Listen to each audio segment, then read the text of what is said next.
For decades, life seemed cleanly divided into simple prokaryotes and complex eukaryotes. Cells without nuclei on one side, cells with nuclei and internal compartments on the other. That picture shaped textbooks, lectures, and even how evolution itself was explained. This clear boundary began to crack in 2015, when scientists analyzing DNA from deep-sea sediments near the Loki's castle hydrothermal vent discovered an unknown group of archaea. They named it Lokiarchaeota, after the Norse trickster god Loki, because these microbes disrupted our understanding of how complex life evolved and where its roots truly lie. Lokiarchaeota were reconstructed from environmental DNA collected more than 1,700 meters below the ocean surface, in dark, oxygen-free, sulfur-rich sediments. These were extreme environments, far removed from sunlight and rich organic input.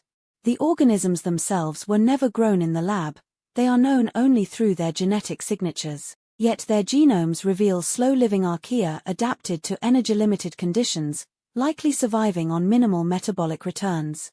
What made them remarkable was not their harsh habitat, but the unexpected sophistication hidden within their molecular machinery. Their genomes contain genes once thought to exist only in eukaryotes, including actin-related proteins and components similar to the ESCRT membrane remodeling system. These are not decorative extras or evolutionary leftovers, they are core systems. In modern eukaryotic cells, actin helps shape the cell and enables movement and internal organization, while ESCRT complexes are essential for membrane bending, vesicle formation, and cell division. Finding related systems in archaea suggests that the foundations of cellular complexity began forming long before the first true eukaryotic cell existed. This discovery shifts the timeline of complexity. Instead of complexity appearing suddenly with eukaryotes, it now appears as a gradual accumulation of capabilities within archaeal ancestors.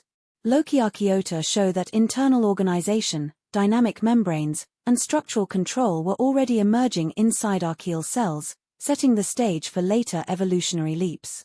Lokiarchaeota belong to the Asgard superphylum, now considered the closest known relatives of eukaryotes. This fits a growing evolutionary model in which an Asgard-like archaean entered into a long-term association with an alpha-proteobacterium, which eventually became the mitochondrion. In this view, eukaryotic cells were not built from scratch in a single step. They were assembled layer by layer on an archaeal framework that already possessed the tools for internal organization, protein trafficking, and membrane control. This model also explains why eukaryotic cells appear as mosaics, archaeal in their information systems, bacterial in their energy metabolism. Lokiarchaeota help resolve a long-standing puzzle by showing that the host cell was not a simple, featureless archaean, but one already primed for complexity. Their genomes also show a complete system for using the rare amino acid selenocysteine, including RNA structures that resemble but are distinct from those found in eukaryotes. Selenocysteine systems are metabolically expensive and tightly regulated, suggesting precise cellular control rather than simplicity. These features point to evolutionary experimentation at the boundary between simple and complex life, where multiple solutions were tested long before modern cell types stabilized. Early doubts about their position in the tree of life have weakened as related Asgard archaea were later identified and studied across different environments. Each new genome has reinforced the same message. Together, they reveal a quiet but profound truth. Complex life did not appear suddenly or magically. It grew out of archaeal cells like Lokiarchaeota slowly, experimentally, and patiently long before animals, plants, or humans ever existed.